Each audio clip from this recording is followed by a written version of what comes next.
Ikakasal na ako. Ulit niya sa mahinang boses. Ano? Teka, hindi kita maintindihan. Anong kasal? Is this kind of a joke? Well, sige best. I'm starting to laugh. Wika pa nito at kasalukuyan na itong tumatawa sa kabilang linya. Sana nga joke best. Mahuluha-luha na siya. But it's not. Arranged marriage to best. At alam mo ba kung kanino? Kay Sebastian. Sa sampid na yon. Of all people? Hindi lingid kami kang disgusto niya kay Sebastian. Tuluyan na siyang humagulhol. Paano ba naman sa pinakaayaw pa niyang tao siya ikakasal? Sino bang matutuwa ron? Sabi nila kapag ikinasal ka masaya. Bakit siya hindi? Pakiramdam niya ay bibitayan na siya. Nakaramdam ng awang kaibigan na si Mika sa kanya. Mabilis itong nakapag-isip ng paraan. Huwag mong siputin best. Wala na siyang magagawa ron. Sana nga ganun lamang kadali.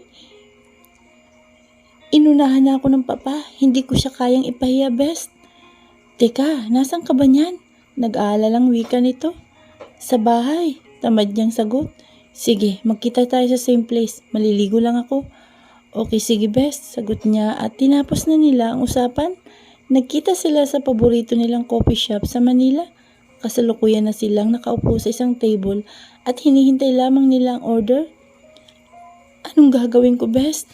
Malungkot niyang tanong kay Mika. Yun nga sana, huwag mo siputin. Ang kasal niyo, malungkot din yun itong sagot. Hindi ko kayang ipahiya ang papa. Ayaw ko siyang i-disappoint. In that case, tuloy ang kasal mo. Wala ka bang ibang naisip na paraan? Drained na ang utak ko, best. Hindi ko na alam ang gagawin ko. Saad nito na mababakas ang stress sa magandang mukha. Iayaw mo namang umurong. Ano pa ba naman ang gagawin natin? Alam mo, i-enjoy mo na lang ang kasal mo. Once in a lifetime lang ang kasal. Hindi ba? Wika na lamang nito sa kanya.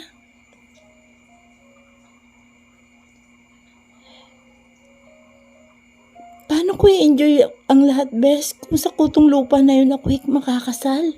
Pagkatapos ng kasal syempre, bubuntusin niya ako.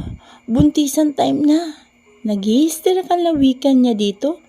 Can you imagine? Magkakaroon ako ng anak sa kutong lupa na yun. Ano na lang magiging itsura na magiging anak ko? Kung sa kanya kukuha ng mukha. Lait pa more best, wika ni Mika. Hindi lingid sa kanya ang itsura ni Sebastian. Kwento kasi ni Tin sa kanya ay tsaka raw ito pero hindi pa niya nakita kahit sa picture man lamang ito. Kung alam mo lamang kung anong itsura, mayroon ng sampid na yun, best. You'll understand. Dagdag pa nito. Oo na, sabi mo kumain ka muna. Dumating na ang order nila. Celestine. Walang nangyayari sa pagkikita nila ni Mika. Hindi siya nito mabigyan ng payo dahil na rin sa hindi niya kayang suwayin ang papa niya. Nang nasa kwarto na siya ay nagmuni-muni siya. Naisip niya na kung pakakasal siya kay Sebastian, hindi malayong magbuntis siya at ayaw niyang magkaanak sila nito. Kawawa naman na magiging anak niya kung magiging kamukha nito. Nakakainis talaga, wika niya sa sarili. Nahiga na siya at nag-iisip. Teka, what if magpabuntis na lamang ako sa iba? Wika niya sa sarili. Kesa naman sa kanya ako mabuntis, ano kaya magiging reaksyon nito kapag nalaman na buntis siya bago pa man sila makasal? Mabibigla ito sigurado at lalong papangit at isang magandang ganti yun sa kanya at lalo siyang matatawa sa itsura nito. Teka, ano nga bang itsura nito ngayon? Parang baliw na kausap niya sa sarili. Malamang baka lalong pumangit.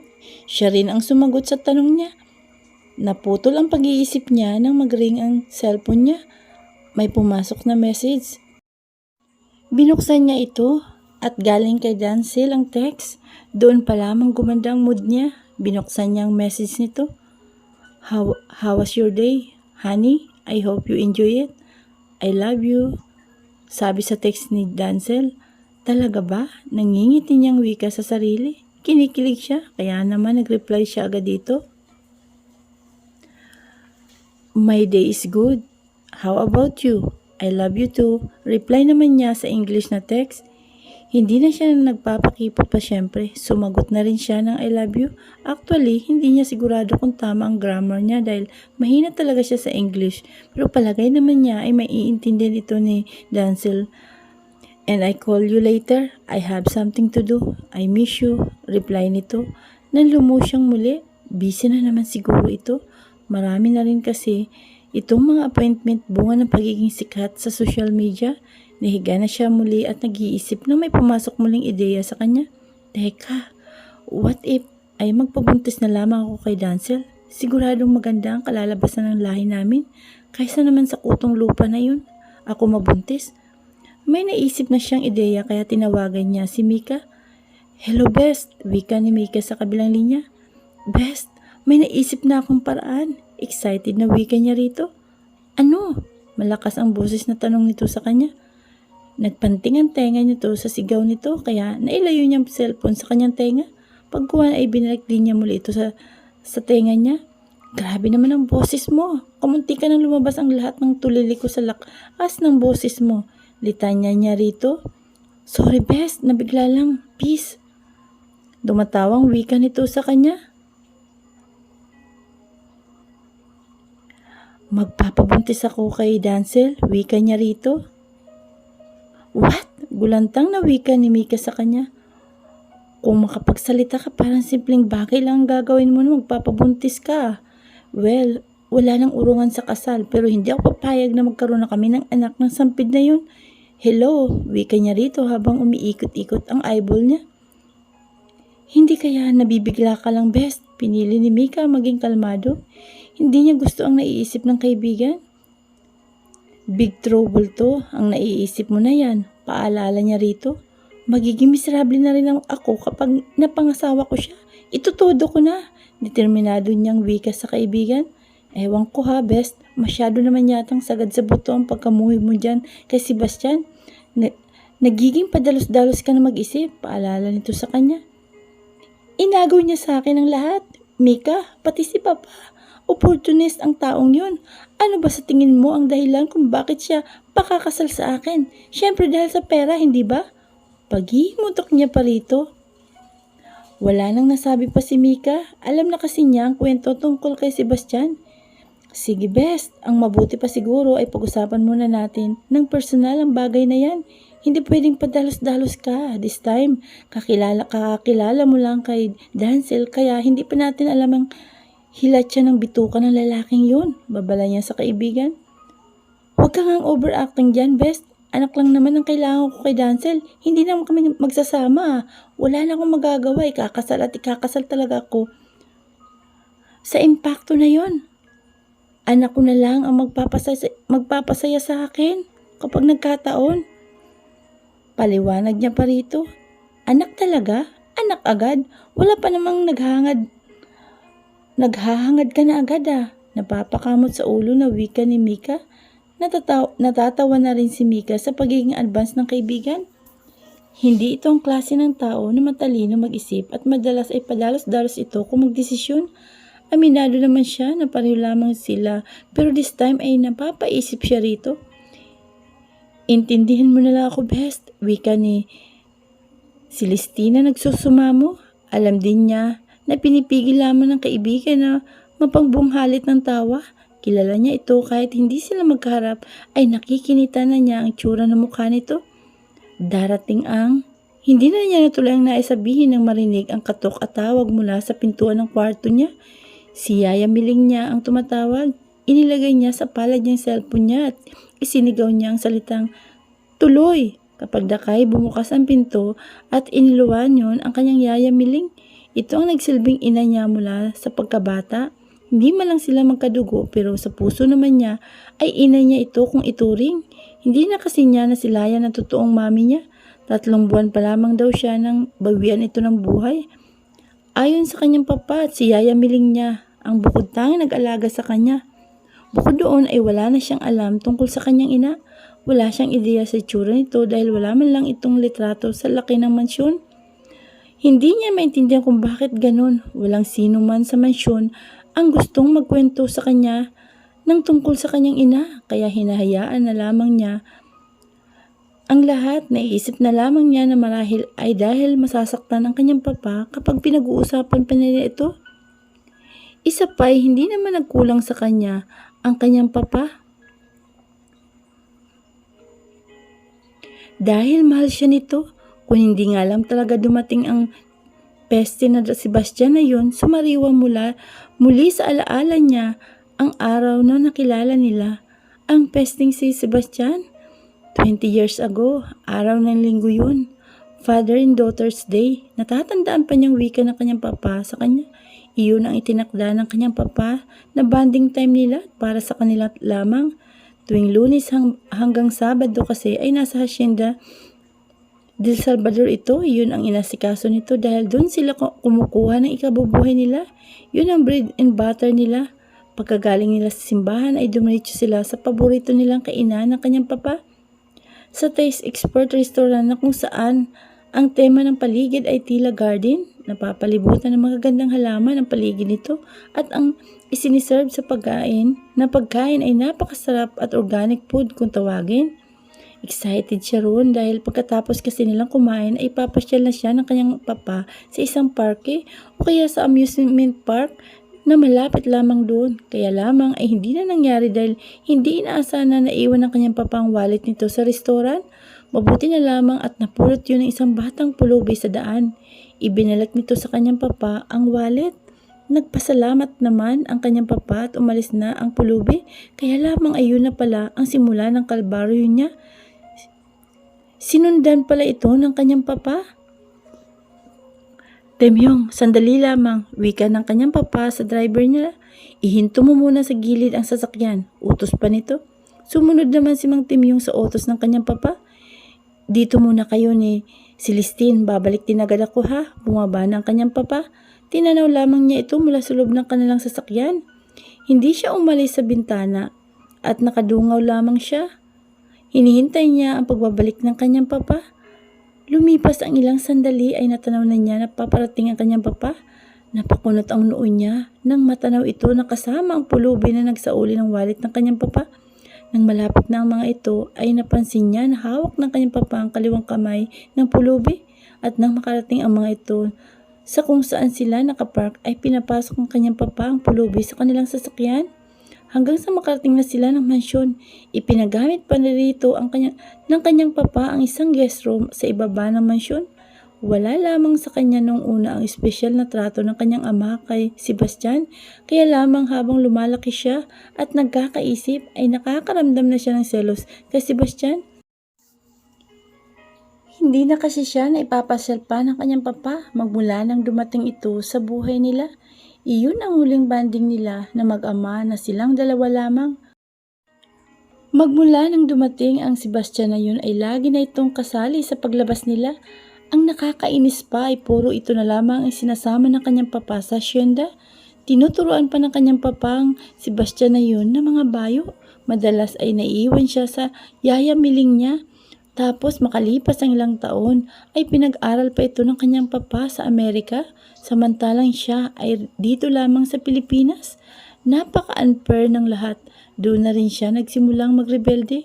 Hindi nga lamang lantaran dahil lihim ang ibang mga ginagawa niyang paglalakwa siya, pati na rin ang klase ng kanyang pananamit kapag hindi nakikita ng kanyang ama. Buong akala nito ay Maria Clara pa rin siya, pero ang totoo ay hindi na. Sa loob ng mansyon lamang siya matino, pero kapag nasa labas siya, ay ginagawa na niyang lahat ng maibigan niyang gawin. Sa kabila pa rin ng lahat, ay mahal niya pa rin ang kanyang papa. Celestine, binili na nga pala ng iyong papa na darating mamaya ang designer na gagawa ng isusuot mong wedding gown. Wika ni Yaya Miling sa kanya. Susukatan ka na at pati na rin ang maid of honor mo, kaya papuntahin mo na raw dito. Mamayang 3:00 ay nandito na raw ang designer. Pagpapatuloy pa nito. Okay po, Yaya Miling, sige. Walang ganang tugon niya rito. Pati ang wedding gown ay susuot niya ay pre-made na. Susukatan lamang sila tapos kung sakali i-adjust na lamang ang gown. Sa mga abay naman ay napag-usapan na nila ng kanyang papa na kukuha na lamang sa mga anak ng trabahador nito sa pinyahan para raw maging masaya kahit papano ang mga anak ng trabahador. Imbitado kasi ang halos lahat ng trabahador ng hasyenda. Minsan naiisip niya tuloy na para talaga sa trabahador ang kasal niya. Mapakla na napangiti siya. Wala naman siyang magawa kundi ang sumang-ayon na lamang sa kanyang papa. Sige, maiwan na muna kita dito, iha. May iniutos pa sa akin ang iyong papa. Wika nito at tinapik siya sa balikat bago lumabas ng kanyang kwarto. Hindi lingid dito na ayaw niya si Sebastian na yun. Paglabas nito ay ibinalik niyang muli ang cellphone sa tainga niya. Hello Best, nandiyan ka pa ba? Tanong niya kay Mika. Oo, nandito pa ako, sagot nito. Mamaya na tayo mag-usap. Muli ha? Pumunta ka raw rito at susukatan tayo ng designer. Dito na natin pag-usapan ang mga plano natin, saad niya. Sige Best, maliligo lamang ako at pagkatapos ay didiretso na ako riyan.